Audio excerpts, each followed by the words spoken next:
أعوذ بالله من الشيطان الرجيم بسم الله الرحمن الرحيم الصلاة والسلام على سيدنا ونبينا وحبيب قلوبنا وطبيب نفوسنا أبا القاسم مصطفى محمد وعلى أهل بيته الطيبين الطاهرين وأما بعد السلام عليكم جميعا ورحمة الله.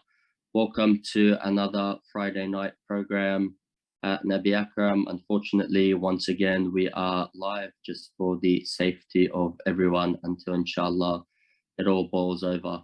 I'd like to begin by sending my condolences on the wafat of al-Baneen, the wife of Imam Ali and most notably known as being the mother of Hazrat Abbas alayhi salam.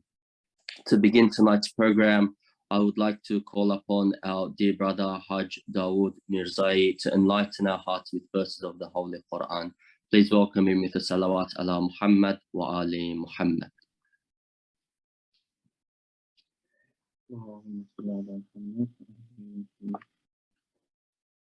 السلام عليكم ورحمة الله جميعا. أعوذ بالله من الشيطان الرجيم. بسم الله الرحمن الرحيم.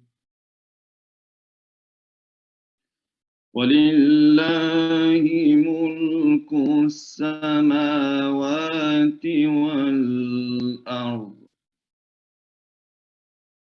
والله على كل شيء قدير.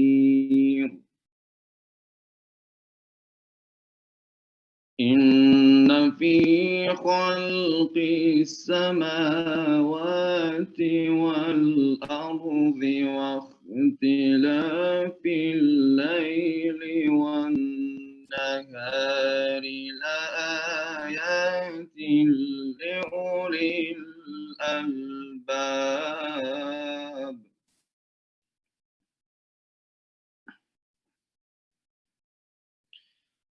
الذين يذكرون الله قياما وقعودا وعلى جنوبهم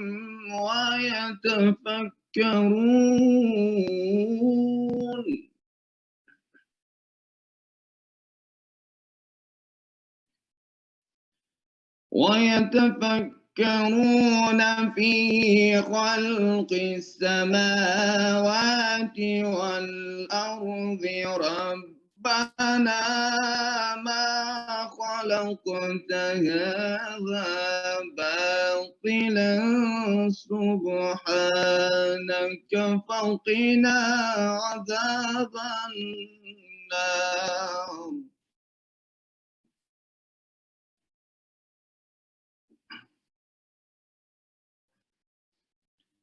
ربنا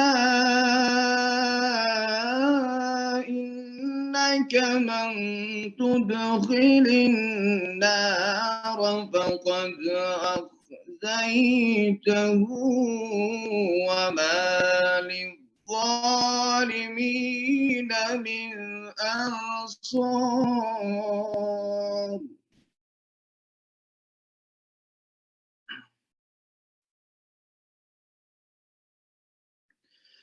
ربنا إننا سمعنا مناديا ينادي للإيمان أن آمنوا بربكم فآمنا.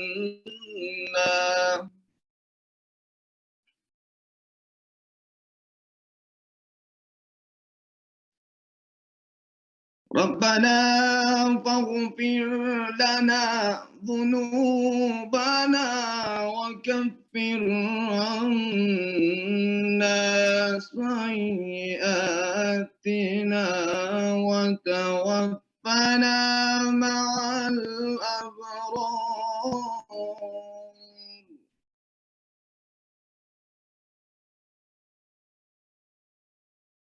ربنا وآتنا وآتنا ما وعدتنا على رسلك ولا تخزنا يوم القيامة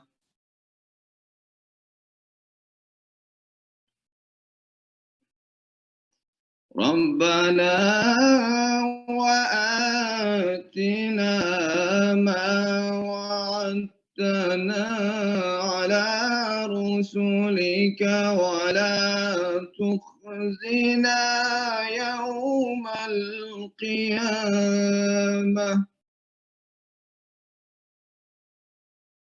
إنك لا تخلف الميعاد صدق الله العلي العظيم.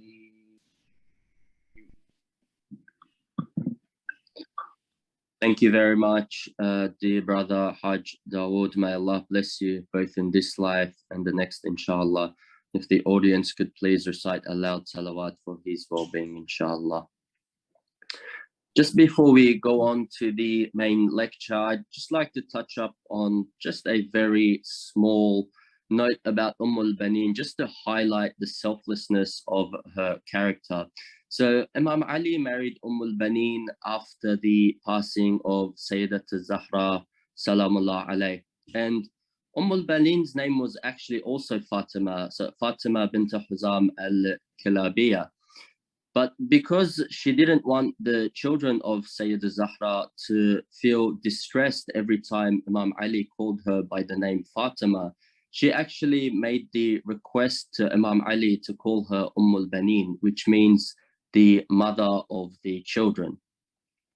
And on that note, I will hand over to our dear Sheikh Hamid Waqar to go into tonight's topic. Tonight's topic will be the different Shia sects over the years. Sheikh will be highlighting the major ones for us, inshallah, tonight. Please welcome him with a salawat ala Muhammad wa ali Muhammad. اللهم صل على محمد وآل محمد. أعوذ بالله من الشيطان الرجيم. بسم الله الرحمن الرحيم. الحمد لله رب العالمين. والصلاة والسلام على سيدنا ونبينا أبو القاسم محمد. اللهم صل على محمد وآل محمد وعلى أهل بيته الطيبين الطاهرين المعصومين. Assalamu alaikum, everyone. Once again, we're online. Inshallah, we'll be able to see each other in person and have these sessions in person soon. My condolences on the death anniversary of Lady al-Banin. May Allah be pleased with her.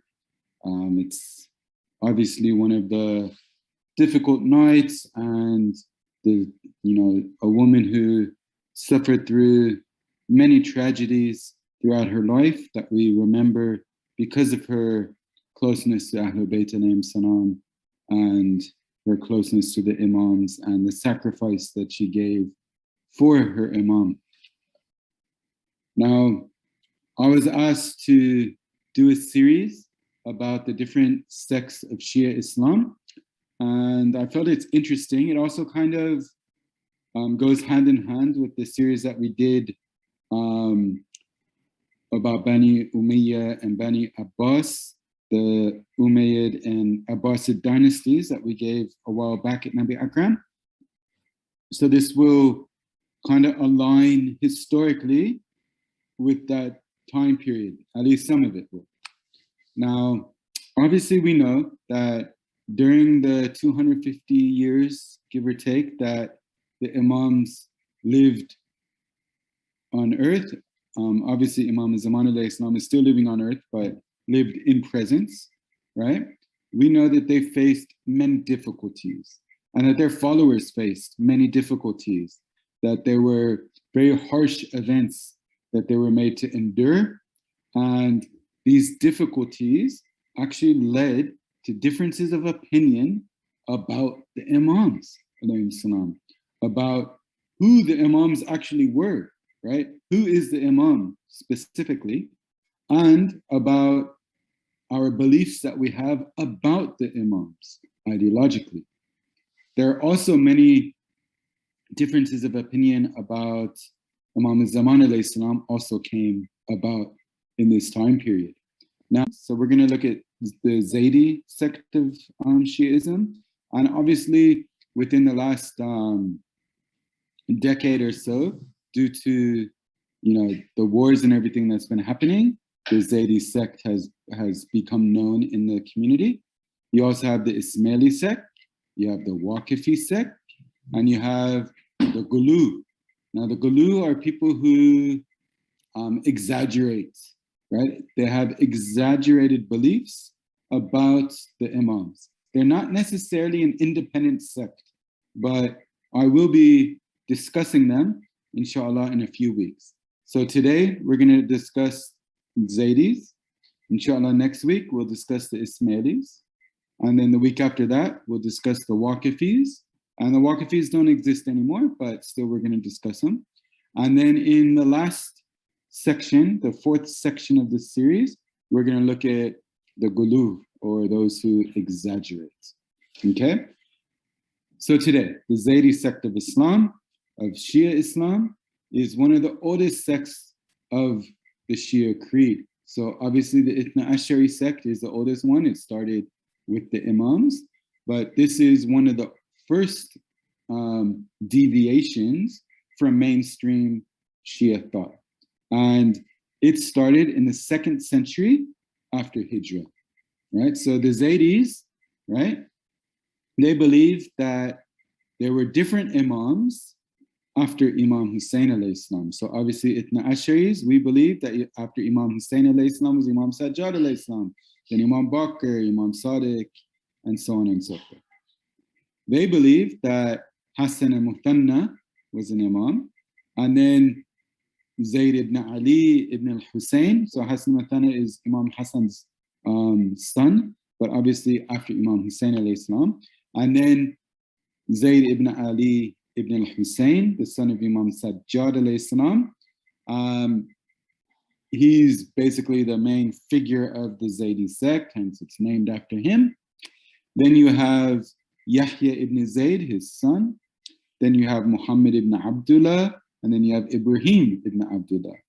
Now, if you remember, we discussed every single one of those individuals in our series on Bani Umayyah, because every single one of them stood up and fought against the Umayyad dynasty, and every single one of them was martyred in their uprising against Bani Umayyah.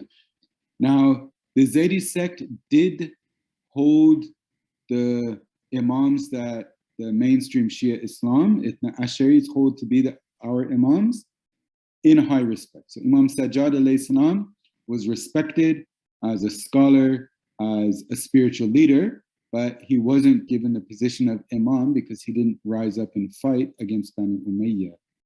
And they also respect Imam Bakr alayhi salam, Imam Sadiq alayhi salam, and so on and so forth. Okay. After this 2nd century, so I don't want to go into and just repeat the whole discussion and the whole history that we went over previously, but interestingly enough, after the 2nd century, in the 3rd century, more Zaydi sects started to form, right? After the Shahadat of Ibrahim ibn Abdullah, the Zaydi sect kind of became quiet, kind of disappeared, right? And then a person by the name of Nasr Atrush, he appears in the 3rd century in Khorasan. And as the Zaydis do, he stands up to fight against the government of the time. And he's chased out. So he was forced to retreat, and he escaped to Mazandaran, which is presently in Iran, and at that time was not Muslim yet, right? So he escaped to a non-Muslim area in present-day Iran, which is called Mazandaran, which now obviously is Muslim, but back then wasn't. He stays there in Mazandaran, which is North Iran as well, for 13 years and converts many people in that area to the Zaydi ideological understanding of Islam, and then takes all of his followers who he converted to Islam and uprises against the present government of the time and takes over Tabaristan, right? And now he has a government. He's considered the Imam, and his descendants were considered imams for a few generations after him. Now back to Zayd ibn Ali. So we mentioned a lot about Zayd ibn Ali in our previous series. We mentioned that he was supported by Imam Baqir alayhi salam and Imam Sadiq alayhi salam in his uprising against Bani Umayyah, but he was supported secretly. He wasn't supported in the open. But still, even though he was supported secretly, some ahadith kind of trickled down and reached us. So one of the hadith from Imam Baqir alayhi salam states, "O Zayd, the mother who gave birth to you was a chosen woman." So obviously that's a sentence of praise for Zayd ibn Ali. Imam Sadiq alayhi salam prayed for Allah to have mercy upon him after he reached Shahada, after Zayd was martyred. Right? So these are praises from the Imams who lived in the same time period. Imam Rida alayhi salam, who lived afterwards, he said, Zayd ibn Ali was a scholar of Al Muhammad. He tried hard to achieve divine satisfaction and fought against the enemies of God, reaching martyrdom fi sabilillah, on Allah's path. So Imam Rida alayhi salam again praised him, called him a scholar, and accepted his shahadat and said that he strove to achieve divine satisfaction, which is what all of us should be striving for. That is basically the purpose of our creation. So these are high words of praise by our imams. Now, it's interesting because the Zaydi sect of Shia Islam has some ideological differences and some jurisprudential differences to mainstream Shia Islam. If it didn't, then it would be mainstream Shia Islam, right? So there has to be some differences. Now, we're going to look into some of these. So the ideological structure of Zaydi Islam leans towards being aqli, being rational, okay? So they accept the majority of the fundamental aspects of the Adaliyah. The Adaliyah is an ideological grouping of mainstream Shia Islam and the Mu'tazilite or the Mu'tazili sect of Sunni Islam. And both mainstream Shia and the Mu'tazilite have many similarities in their ideological and theological beliefs, right? They use the rational brain and rational understanding in their understanding of theological beliefs, whereas they're opposed to the Asharite version of Islam, which refuses to use any intellectual capacity to understand the religion and relies solely on scriptural sources, right? So for instance, mainstream Shia and Mu'tazilites believe that, actually, you know what? I'm actually doubting the Mu'tazilites right now. I'll have to refer back to it. I'm just having a little brain freeze.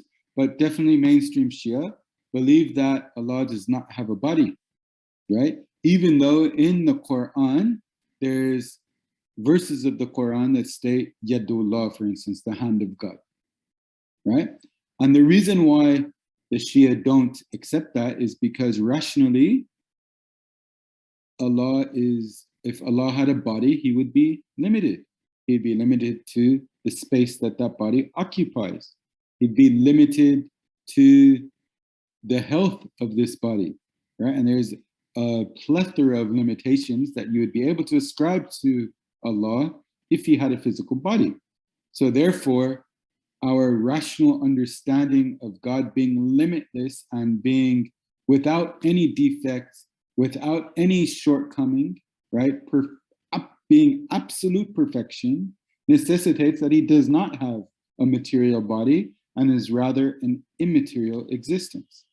The Zaydi version of Shia Islam, the Zaydi sect, accepts that. And they interpret the verses of Quran that refers to physical aspects of God in other ways. So Yadullah, for instance, means the power of God or blessings of God, or however they want to describe this, right? That being said, there are some differences of opinion as well. So one of the differences of opinion between mainstream Shia thought, mainstream Shia beliefs, and Zaydi beliefs is the issue of free will. So the Shia believe that we have free will, but our free will is not absolute, that we're still bound by God in our actions, in the sense that Allah must stamp his approval for our actions to take place. And this is called Tawheed Af'ali, that all actions source back to God, right? No one could do anything independent of Allah, right? So if I want to deliver this lecture, I make my intention, I prepare everything, I do everything I can, but at the end of the day, if Allah says, nope, I'm not going to allow this to happen, then I'm not going to be able to do it, because my actions are dependent upon God, just as my existence is dependent upon God, right? If God doesn't allow it to take place, then it will not happen. So the Zaydi belief states that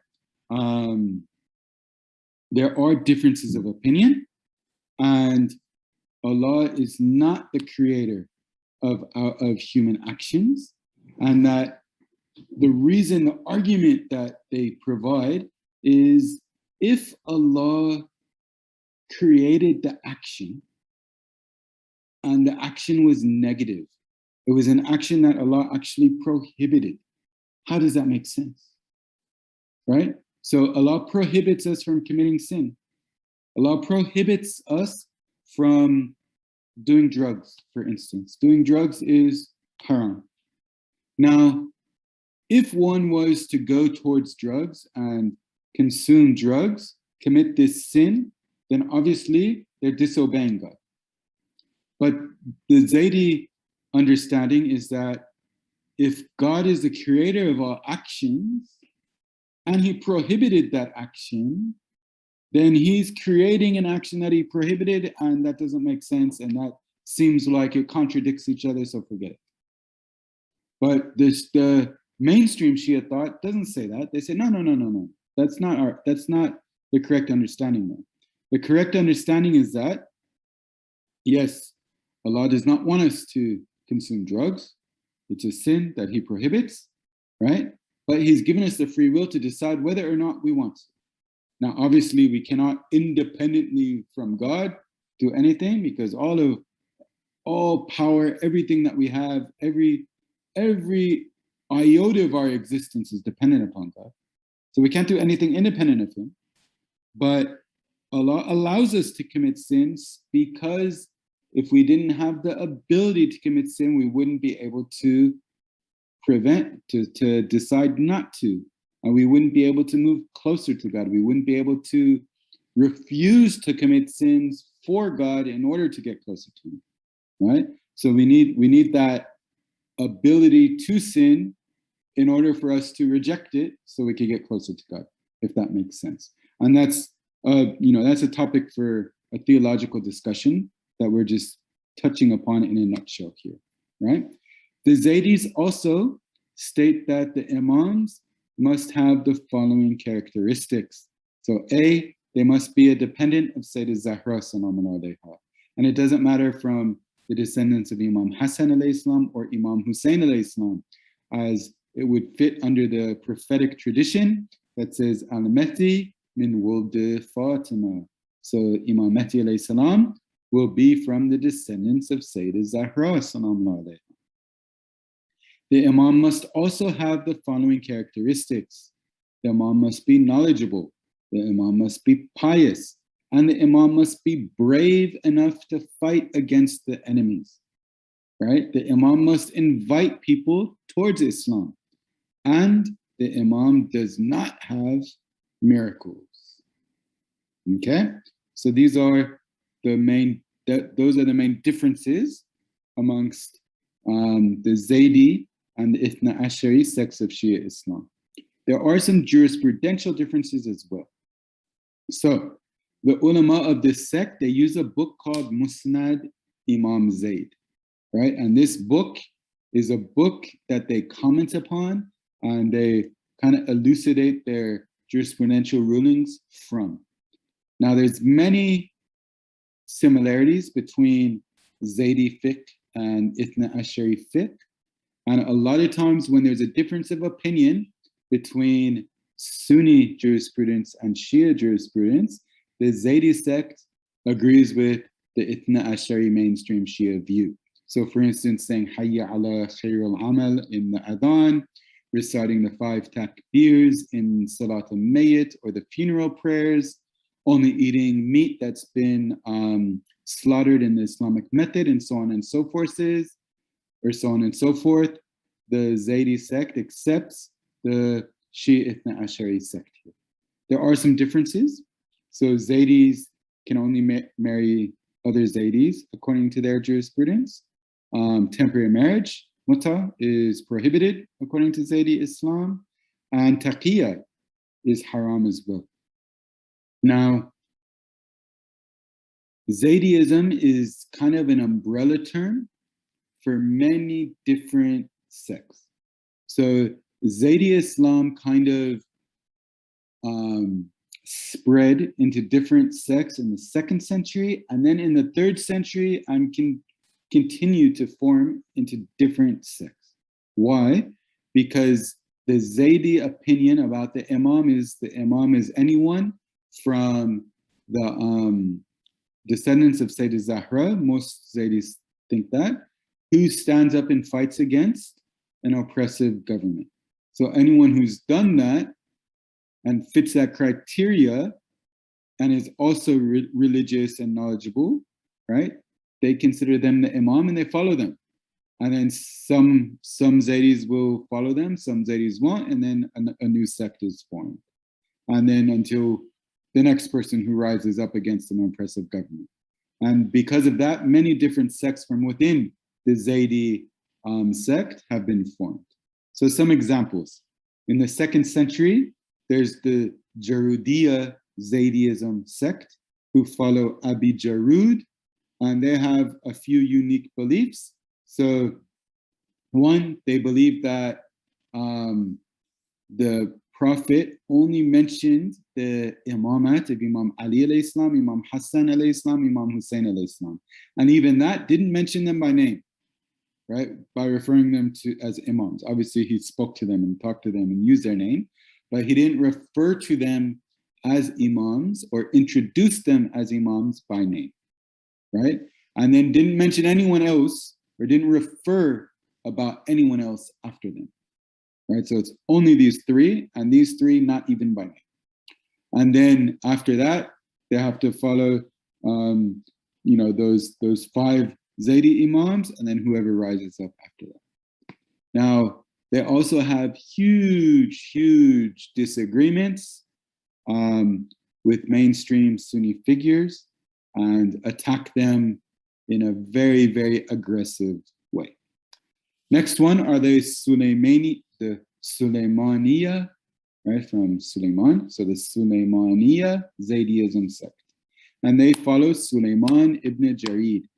Unique beliefs that this sect has is that companions, right, used ijtihad and their mistakes were not sins. So it takes a very lenient approach to the companions of Rasulullah. But then they distance themselves from the 3rd Khalifa, from Uthman, right? They also state that those who fought against the established Imam, For instance, Imam Ali alayhi salam were disbelievers. They also, just like normal Zaydis, state that taqiyya is haram. And this group does not believe that the Imams have to be descendants of Sayyidah Zahra salamu alayha. So the Sulaymaniya Zaydi sect believes that anyone who is knowledgeable, is religious, and stands up against an oppressive government can become an Imam. Then you have the Salihiyya Zaydism, and Salihiyya Zaydism follows Hassan ibn Salih. Their unique beliefs are that Imam Ali alayhi salam was the best companion of Rasulullah and was supposed to be the first Imam, and obviously was the first Imam, but pledging allegiance to Abu Bakr was not wrong in that time. Why? Because the Imam Ali alayhi salam, was okay with it. So again, they take a very lenient approach when it comes to Sunni history, and they also don't have all of the conditions. So they say anyone from the descendants of Imam Hussein alayhi salam, so not Imam Hassan, Imam Hussein alayhi salam, who physically performs jihad is an Imam, who leads a jihad movement is an Imam. They believe that the Imams don't have anywhere near the same, I want to use the word power, but the same characteristics that the Ithna Ashari believe. For instance, they do not perform miracles, as the Zadies normally state. They also do not have access to ilm al-ghaib, to the hidden realm, right? Which mainstream Ithna Ashari Shia belief says that they do, right? Furthermore, they say that with regards to Uthman, you have to remain silent, so you do not have any words of agreement or disagreement when it comes to him. Now, this was 2nd century Zaydiism. In the 3rd century, right, the Zaydi sects grew, and there were Zaydi sects in Yemen and Iran, and these Zaydi sects were much closer to the mainstream Ithna Ashari Shia belief, right? There were 3 main governments when it comes to Zaydiism. So 3 times in 3 areas of the Islamic world, the Zaydi sect was able to hold power. First one was in Northern Africa. So after the Fakh movement, which we discussed, Shahid Fakh, in our previous discussions with regards to Bani Umayyah, after that government, in the year 172, right? So the lecture series that was with regards to Bani Umayyah and Bani Abbas, after this Fakh movement, in the year 172, the people who escaped and went to Northern Africa formed the Idrisiyan government. And the Idrisiyan government was a Zaydi government. And this government lasted from the year 172 all the way to the year 305 and was overthrown by another Shia government called the Fatimid dynasty, and then was completely eradicated, means all remnants of the Zaydi movement, right, was eradicated from Northern Africa by the year 375. In Iran, as I mentioned before, in Tabaristan, the Zaydis held a government that started in around the year 250 and ruled over northern Iran all the way into the 4th century, where it started to lose power and was slowly eradicated. And by the time of the Safavid dynasty, pretty much didn't exist at all anymore, right? And then in Yemen, so Yemen, because of modern day events, is known that the Zaydis are there, but it started a long time ago.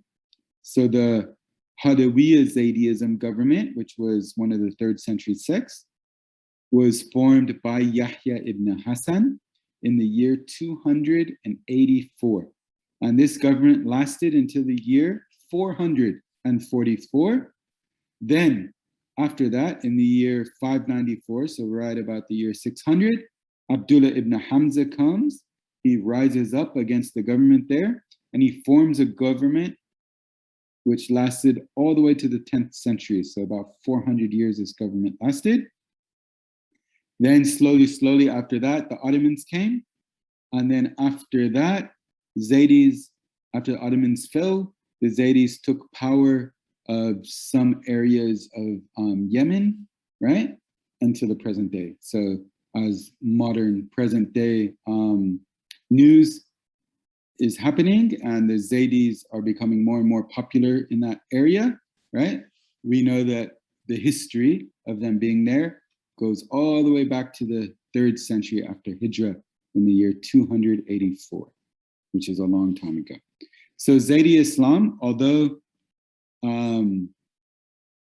is very different when it comes to which Imams are followed. So they only follow Imam Ali alayhi salam, Imam Hassan alayhi salam, and Imam Hussein alayhi salam from the Imams that the Ithna Ashari follow. They also have a number of Imams that we don't follow, starting from, Abdullah ibn Hassan al-Muthanna, and then, was it Abdullah ibn Hassan? No, Hassan al-Muthanna, sorry. And then Zayd ibn Ali, Yahya ibn Zayd, Muhammad ibn Abdullah, Ibrahim ibn Abdullah, and then whoever after that rose up and fought against the government, they consider to be the Imam. So that's a big difference. They have some theological differences. So especially when it comes to free will and Tawhid Afali, there's a big difference there. And the characteristics of the Imams, there's a big difference there. And jurisprudentially, there's differences with regards to marriage mostly. But there's a lot of similarities as well. Obviously, there's more similarities with the Zaydi Shia school of thought than there would be with mainstream Sunni school of thought. And then also some sects of Zaydi Islam really take a very lenient approach to the Sunni Shia historical divide. And other sects take a very harsh approach. So it seems as if the Zaydi sect, the sects within the Zaydi sect are at total different sides of the coins and extreme sides of the coins when it comes to this issue. That being said, hopefully that is an interesting introduction into Zaydi Islam. Next week, we'll be talking about the Ismailis. And again, within the Ismaili sect, there's many sects, and there's some sects that even have Imams present until today in the Ismaili version of Shia Islam, which is very interesting. Again, my condolences on the wafat of al-Banin. Inshallah, all of us can get closer to the Ahlul Bayt by remembering the sacrifices that she made. Wassalamu alaikum. Oh, sorry, there's some questions.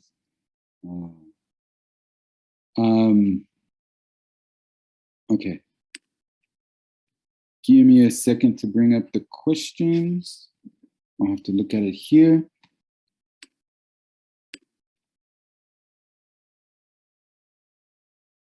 All right, please recite salawat ala Muhammad wa ali Muhammad while I bring this up. Okay. It is coming up, it's loading. Oh wow, so we have a few questions. Question, how did Zayd think he was the Imam? As Imam Sajjad's son, didn't he know Imam Bakr would be the Imam after his father? Yes. So I'm not sure when it comes to Zayd ibn Ali that he thought he was the Imam. I think some people followed him as the Imam. But definitely, right, Imam Sajjad's son alayhi salam knows that his father is the rightful Imam, right? So probably it could have been other people taking him as the Imam, and especially after he passed away and after he became Shaheed. It could also be that during that time, the Ahlul Bayt were suppressed heavily, and maybe he wasn't able to say everything that needed to be said to say that, look, my father is an Imam and all of that, right? Because remember, the Imams had to secretly support him, right? So they didn't outwardly support him. Okay. Based on what Sheikh said, did Zadies believe in different Imams because the individuals fought against Bani Umayyah? And where did this thought? So where does the thought that the Zadies believe that whoever rises up against an oppressive government is the Imam, if they are descendants of Sayyidah Fatima, and if they are righteous, pious, and knowledgeable? I can't give you an exact quote from them. I know Sheikh Mufid, Sheikh Mufid has a quote about the Zaydies, and that's what he said. So I could tell you from, an Ithna Ashari scholar, Sheikh Mufid said that, but I don't have a quote from an actual Zaydi scholar who said that. So that would be something to look into, but it's very commonly known that that's their belief. Where does it originate from? I'm not sure. All right. Why did Imam Bakr not rise up against Zaydies? So why would he rise up against the Zaydies? The Zaydies were rising up against Bani Umayyah, and Bani Umayyah was oppressing him. The Zaydies at that time, yes, there were differences of opinion about who the Imam was, but Zayd ibn Ali, who was alive at that time, right, was fighting against the people who were oppressing Imam Bakr alayhi salam. So, obviously they were, they had the same belief system when it came to that. And again, I'm not sure about Zayd ibn Ali's theological beliefs. I don't think personally that he had the theological beliefs that Zaydi Islam today has, right? I believe he was a follower of the Imams, and he probably obtained his father and then Imam Bakr and then Imam Sadiq's approval, or Imam Bakr's approval of fighting, but it had to have been tacit, and it had to have not, it couldn't have been publicly known, right? Because if it was, then they would attack Imam Sajjad alayhi salam. So there was a lot of, due to the situation that the Imams lived in at that time, there's some, not everything is known about what happened behind closed doors, right? But definitely Zayd ibn Ali, who was praised by those Imams, I don't feel he would have deviant opinions about the Imams and about Islam for Imam Bakr to rise up and fight against him, right? There was much bigger things that he had to deal with at that time, inshallah.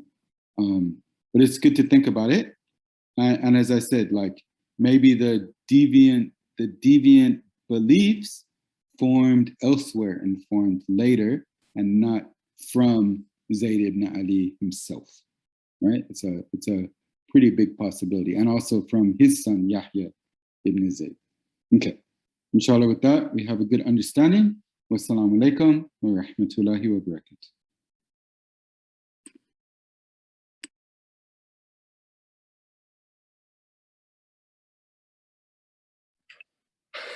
Thank you very much, dear Shaykh Hamad. May Allah bless you both in this life and the next, inshallah. And as you said, inshallah, we are all able to be good followers of the Ahlul Bayt. Inshallah, looking forward to the next part of the lecture next week. Thank you all for being with us tonight.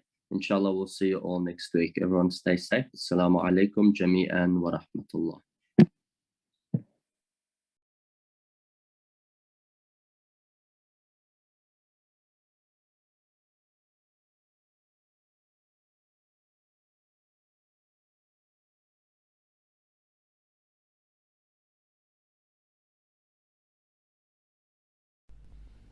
اللهم